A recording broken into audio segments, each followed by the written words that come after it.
Welcome back to The Explainer. Today, we are diving deep into one of the most action-packed chapters in the book of Genesis. Seriously, this story has it all. It kicks off with a massive war between 9 different kings, then pivots into this daring, high-stakes rescue mission, and it all wraps up with 2 royal encounters that are really a profound test of faith and character. All right, so here's how we're going to break this down. First, we'll get into the huge regional conflict that really sets this whole thing in motion. Then, we'll see how that big war suddenly becomes a very personal crisis for one man, which leads to this incredible rescue. And finally, we're going to look closely at 2 fascinating meetings with 2 very different kings, each one posing a major test for our hero. So, before we can even get to the main character, we've got to understand the political earthquake that triggers this entire story. This wasn't just some small border skirmish, This was a full-blown clash of powers that was about to set the entire Jordan Valley on fire. What we've got here is a 9-king showdown. On one side, you have this seriously powerful invading coalition of 4 kings from the east, kind of like a Mesopotamian supergroup, led by a guy named Kedorlaomer. And on the other side, you have a local alliance of 5 city-state kings who've basically decided they are done being pushed around. And you can see this conflict didn't just pop up out of nowhere. It had been simmering for over a decade. For 12 long years, these local kings paid tribute. But in the 13th year, they had enough. They rebelled. And now, in year 14, the empire is striking back, and they're coming to make an example out of them. And this invading force, they weren't just powerful, they were ruthlessly efficient. Before they even got to the main battlefield, they just carved this path of destruction through the whole region. They steamrolled group after group, basically sending a very clear, very brutal message: don't even think about resisting. Okay, so let's get to the main event, the battle itself. The 5 rebel kings decide they're going to make their stand in the Valley of Sodom, but as we're about to see, the very ground they chose to fight on was about to become their worst enemy. This one little detail right here is so important. It's not just a random piece of geography, it's some serious foreshadowing. I mean, the whole valley is dotted with these natural tar pits. The landscape itself is unstable, it's dangerous, and it's basically a giant trap waiting to be sprung. And this is exactly what happens. In the chaos of the battle, the rebel armies break and run, and their own leaders, the kings of Sodom and Gomorrah, literally fall into these tar pits. Their forces just scatter, and just like that, it's a total, decisive victory for the invaders. So, with the battle won, the invaders do what conquering armies have always done. They take everything. All the wealth, all the food, all the supplies from Sodom and Gomorrah. They load it all up and start the long march home, feeling pretty good about themselves.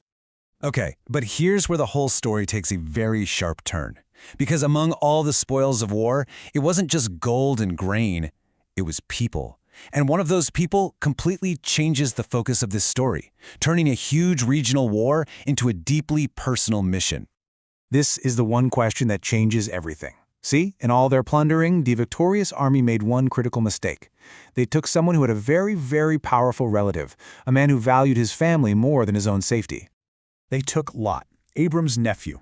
And just like that, this huge war of kings is no longer some distant headline for Abram the Hebrew. Oh no, it is now a full-blown family emergency that requires an immediate and frankly an incredibly dangerous response. So when a survivor manages to bring Abram this terrible news, we learn he's not just some lone nomad. He's actually a powerful chieftain himself, and he's got alliances with local Amorite leaders like Mamre and his brothers. He has friends, and he's about to call in a favor. I mean, just stop and think about the sheer audacity of this for a second.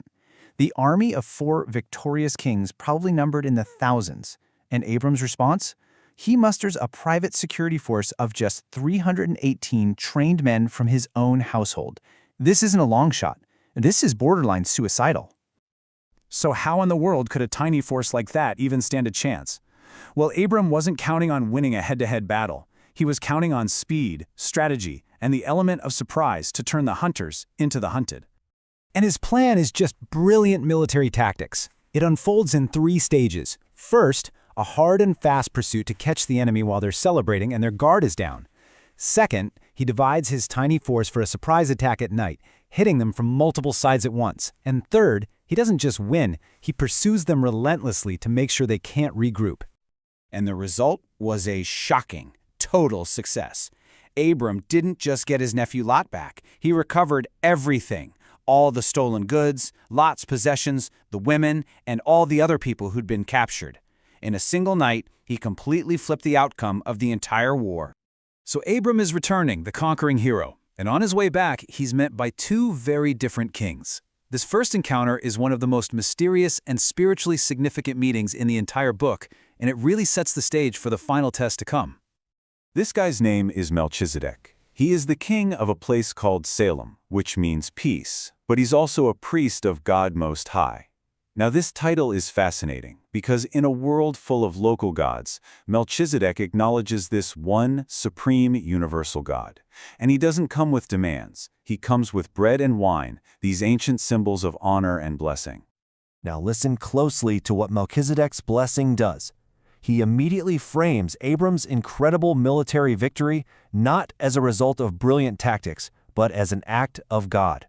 He gives all the credit, all the glory to God Most High, redirecting it away from the human warrior and toward the divine power behind him. It's a total reframing of the event. The second meeting could not be more different. After that profound spiritual moment, Abram is immediately faced with a tricky political negotiation. The king of Sodom, the same guy who fell in a tar pit, comes to meet him with a deal, and this deal is going to test Abram's character right down to its core. The offer from the king of Sodom seems pretty fair for the time. He basically says, "Give me my people back, and you can keep all the loot you recovered as your reward." But Abram's response is just stunning. He flat out refuses, and he doesn't just say no. He makes a solemn, binding oath to God that he will not accept a single thing. So here's his motivation, and it's so important.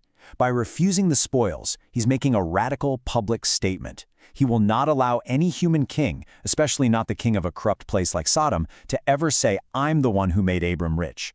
His oath is absolute, down to a single thread or a shoelace. But he's also fair, making sure his allies get the share they've rightly earned. And really, this is what it all comes down to. This entire chapter, with its epic war and its daring rescue, it all builds to this one choice. By turning down a literal fortune, Abram is publicly declaring where his real trust lies. His wealth, his victory, his honor, it doesn't come from the kings of this world. It comes from the God Most High that Melchizedek just honored.